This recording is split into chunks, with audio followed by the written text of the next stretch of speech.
A'udhu billahi minasyaitanir rajim. Bismillahirrahmanirrahim. Alhamdulillah rabbil alamin. Bismillahi wassalatu wassalamu Allah Rasulillahi. Assalamualaikum warahmatullahi wabarakatuh. Isa pong pagbati ng kapayapaan sa inyong lahat. Unang-una po sa amin pong tagapangulo, Senate Blue Ribbon Committee, Pinunong Minoria Aquilino Coco Pimentel III. Mga magandang umaga po. Sa amin pong pro tempore, Senator Jinggoy Estrada, sa amin pong Majority Leader, Francis Tol Tolentino, Sir, at sa amin pong Deputy Minority Floor Leader, Senator Risa Hontiveros, at siyempre po sa amin pong pinakamatigas na Senador, Senator Bato de la Rosa, at sa amin pong malasakit King, Senator Go, at sa lahat po ng mga bisita, at siyempre po sa Iron Man, ang hinahangaan po naming pinakamagaling na Pangulo ng Pilipinas, PRRD, Digong, Mayor, isang magandang umaga po sa inyong lahat.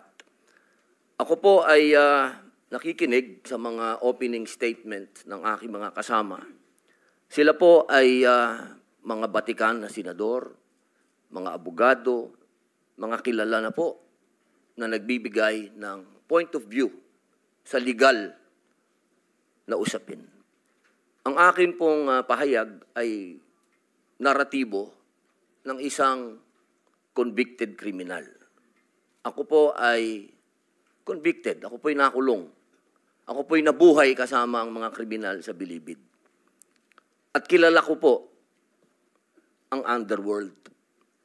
Siguro po, maaring sa ibang bagay, mas maraming nalalaman ang aking mga kasamang senador, pero pag pinag-usapan po natin ang mga kriminal dito sa bayan natin, ako po ang magsasabi sa inyo, napakadami na pong kriminal sa atin na walang puso, ang mga halang ang kaluluwa.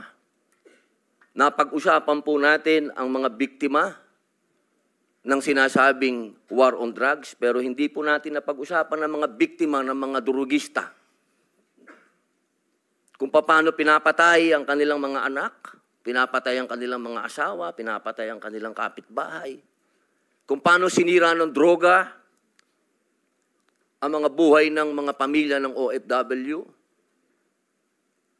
Kung paano po sa loob mismo ng Bilibid, kung saan po ako nakulong ng 3 taon at ginawa ko pang pelikula ito. Ang pangalan po ng pelikula, maaari niyo pong panoorin, Hari ng Selda. Dito po ay binunyag ko na sa loob mismo ng Bilibid ay nagluluto ng shabu. 1998 po yun. Kung bibilangin po natin yung taon na yun, hanggang sa dumating ang Iron Man, ilang taon po yun. Ganun po kahaba ang mga panahon na namayani at talagang naghahari ang mga drug pusher sa Bilibid. Alam niyo po, mga mahal kong kababayan, wala po, totoo po. Ang kamatayan ng buhay ng isang tao ay yaan po ay bigay ng Diyos. Yaan po ay kayamanan, yaan po ay regalo sa atin ng Diyos. Pero, mga mahal kong kababayan, ang ating pong bayan ay nasa bingit ng napakalaking kapahamakan. Kung hindi po tatitindig ang ating kapulisan, kung hindi po tatayo ang ating mga law enforcement, tayo po ay tatalunin ng mga sindikatong nag-ahari na nagluluto na ng mga droga kung saan-saan. Mga mahal kong kababayan, ang datos po ang magsasabi na nung sa panahon ni Pangulong Rodrigo Roa Duterte, masasabi ko na po na natakot ang mga kriminal. Wala pa po siyang ginagawa. Doon lang sa commercial niya na last Christmas yun na to, natakot na ho ang napakaraming kriminal.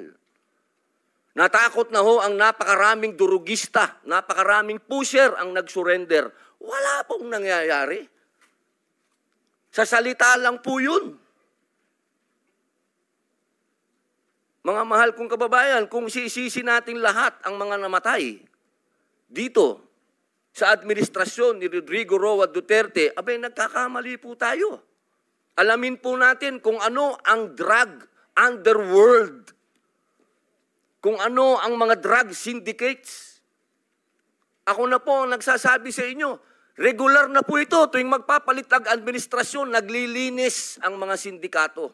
Magkakaroon talaga ng maraming mamamatay dahil naglilinis. Para pagpasok ng bagong administrasyon, yung kanilang mga alagang, mga kriminal, mga alagang, mga pusher, mga tapos na.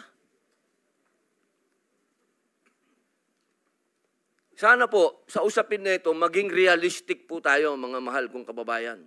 Kung kailan ba natin na ibalik sa mga kababayan natin ang kalsada. Nung panahon na yon, nagiinuman sa tabi, nakahubad. Ang mga babae, hindi makapaglakad. Hindi ka makapaglakad ng may cellphone ka. Aagawin ng cellphone mo, loob ng bahay mo, papasukin ka. Mga kababayan naman, huwag naman nating haluan ng politika ito. May mga bagay dito sa mundo na kailangan maging realidad tayo. Buong mundo, problema ang droga. Kung walang tatayo para lumaban dito, paano na ang kinabukasan ng mga anak natin? Paano na ang kinabukasan ng bayan natin? Kaya sana po ang inihiling ko sa lahat dito sa pagdinig na ito, iwasan ng politika at tingnan po natin kung saan talaga tayo tutungo ang bayan natin. Mga kababayan, lubog na po tayo sa utang, lubog pa tayo sa tubig, pati ba naman sa ganito, lubog pa rin tayo. Yun lamang po, maraming salamat po.